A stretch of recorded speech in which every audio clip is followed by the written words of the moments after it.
Hello everyone, welcome to another episode of Deciphering System Design, and today we'll be continuing with the previous video regarding caching. So Coding Decoding presents Caching Part 2. So let's talk about a regular scenario. Whenever we get ill, we go to the market and buy medicines from there. And medicines come with an expiry. So every medicine has an associated expiry date with it. And if the medicine gets expired, we kick it out of the house, otherwise, it's safe to use and we utilize it. So, somebody in your house is doing this job. Most likely, your mothers they take care of this aspect, and similar is the case with caches.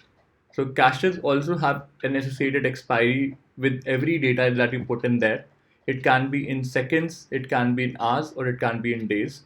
And whenever you extract data from a database and put it in the cache, you have to set expiry on that data so that the cache does know when to invalidate that data or remove that data or make sure that it is stale now and you can't use it further. So the responsibility of the cache is to invalidate that data. So there's few eviction policies that I have stated here. For example, let's take the case where this is my state of cache and I have key 1 with value v1 and expiry time set to t1. Similarly, key 2, value 2 and expiry time set to t2. And when the capacity of the cache reaches to the maximum level of the total capacity, what will happen? Some eviction must come into picture. And what eviction that it would be, it totally depends on what policy have you set in there. So there are few policies that I have listed. The first one is LRU, least recently used. The second one is FIFO, first in first out. Then we have LIFO, last in first out, and then MRU, most recently used. Again, another one could be random replacement, LFU, least frequently used, and these frequent recently used. So the name of these, the acronym of these policies itself explains the name, and there are more to the list. It's not full, but it totally depends on your use case and how are you building your system. So let's talk about the caching behavior now.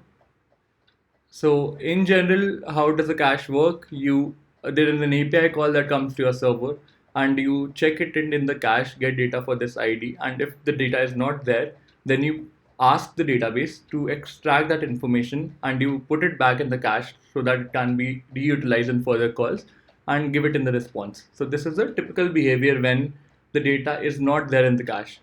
When the data is there, you simply ask the cache for the data, and if the data happens to be there, you return it and from the API call and it goes out. There's no interaction with the database. So this is a typical get behavior. And when you're pretty sure that updates only happens by your service, then what do you do to your cache? So let's assume there is a request that came up for put data on this ID and your server, how it should behave. The first thing that it should do is to communicate with the database and get that information updated in the database with the new body that has been passed in the put call. Simultaneously, it should also invalidate the previous entry that was present in the cache if it was there. So let's assume there was some data that was already existed in the cache, and during the put calls, it must invalidate that data, because if someone asked for a get call during that time period or afterwards, the cache should never return back the stale data because that has become stale and it should be evicted from the cache. Let's assume another scenario where your service is not the only service who is making updates to the database. Then how will you make sure that the data that is returned by your service in those requests, it's not stale or outdated one?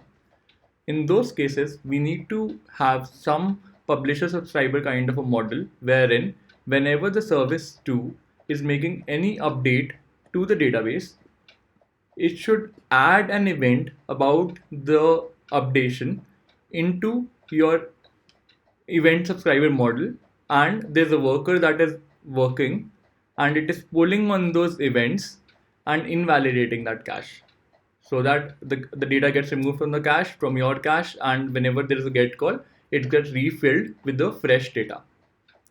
So I'm not explaining the Kafka or publisher subscriber model in this video. I'll keep it for some other time. But just to give you a hint that there could be scenarios where multiple servers could be updating the same data. How do you handle such scenarios? There you need some kind of event listener mechanism and a worker that is responsible for invalidating that cache and reading those events. And let's move on to the next slide. It's the end of it, and I hope you enjoyed it. And do let me know how did you find this video, whether this one was better than the previous one or there could be some improvement that can be done there. And if you really like this video, please don't forget to hit the like button and comment in the section below. Also subscribe to the channel. It will highly motivate me for the next video. Thanks for watching it.